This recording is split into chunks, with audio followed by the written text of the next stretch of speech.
kami dari kelompok 3, tugas seni budaya kelas 11-6, kami akan mempresentasikan hasil kerja kelompok kami mengenai alat musik tradisional, yaitu gamelan Bali. Selamat menyaksikan. Yang pertama, sejarah gamelan Bali. Dalam pengkategorian gamelan Bali telah disebutkan bahwa gamelan wayan adalah jenis yang paling tua dari gamelan Bali, yang ini telah ada sebelum abad ke-15. Terdapat beberapa gamelan yang termasuk dalam golongan ini, salah satunya yakni gamelan gambang. Keberadaan gamelan gambang dimulai dari konflik yang terjadi dalam tubuh kerajaan Gelgel, dimulai dari Gusti Ngurah Ranting, salah satu putra dari dalam Buturenko 1460 sampai 1550 yang tidak bisa menerima kakaknya menjadi raja. Gusti Ngurah Tabanan mengetahui hal tersebut lalu memerintahkan kepada Gusti Ngurah Ranting sebuah tugas yang tidak masuk akal, dengan maksud menghukum yang mencari lontar milik wong gamang atau orang halus. Singkat cerita, di luar dugaan dalam Buturengo, Gusti Ngurah Ranting bisa memenuhi permintaan ayahandanya. Lontar yang diminta telah didapatkan dan betapa terkejutnya dalam karena memang lontar itulah yang diinginkannya.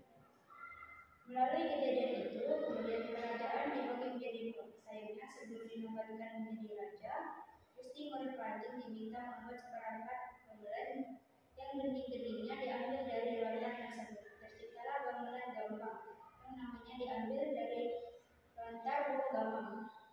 Gamelan tersebut difungsikan sebagai sarana perangkat di upacara ngaben. Sejak saat itu, atau melalui petunjuk dari Gusti Ngurah Ranting, mulailah orang-orang mempergunakan gamelan gambang sebagai pengiring prosesi ngaben.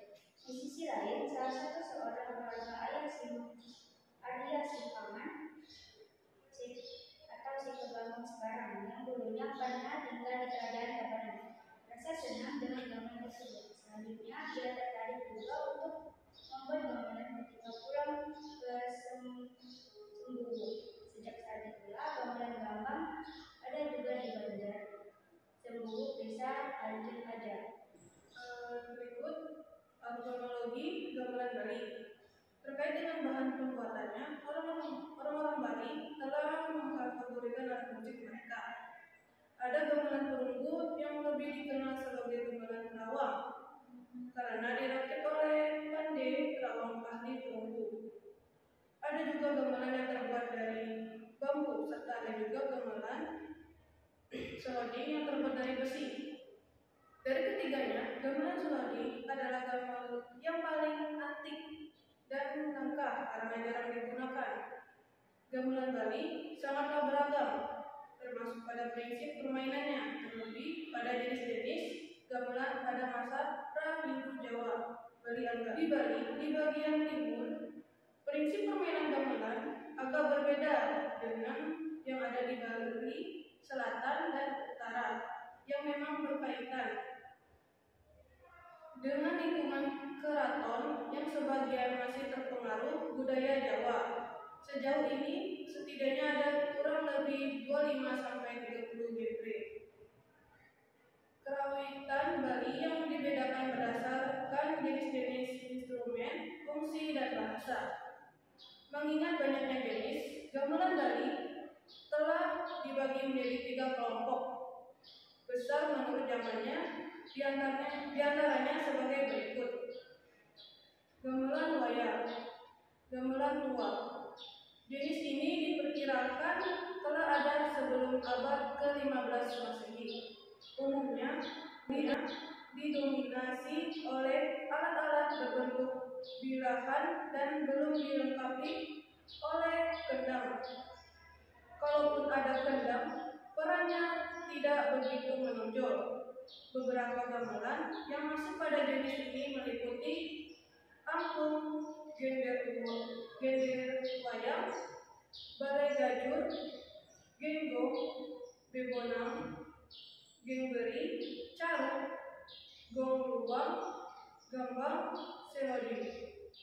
Ada gamelan maya, hadiah, sunting. Jadi sini diperkirakan muncul pada kisaran abad ke-16 sampai 19 Masehi. Ini adalah dalam di mana gendang sudah digunakan bersama dengan instrumen-instrumen berpecah. Keberadaan gendang dalam kategori ini telah memainkan peran penting beberapa gamelan yang termasuk dalam golongan media antara lain basel barong, bebarengan, joget tinggitan, penggelembungan, bom gede, pelegongan, semerpagulingan. Selanjutnya ada gamelan anyar, gamelan baru. Jenis ini diperkirakan ada pada kisaran abad ke-20 dengan ciri-ciri yang lebih menonjolkan permainan gendang.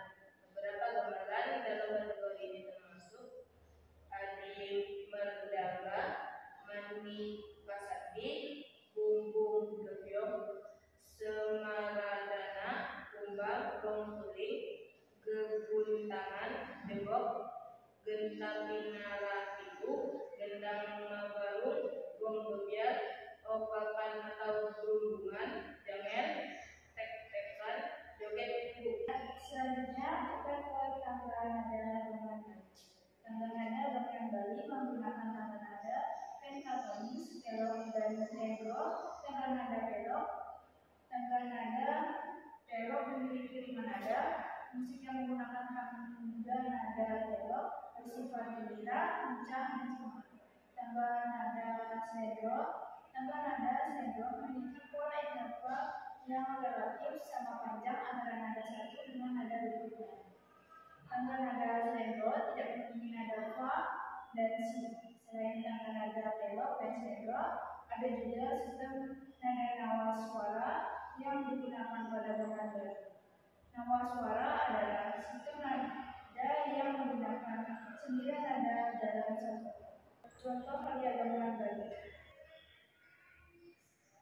Sekian penjelasan dari kelompok kami. Maaf apabila ada salah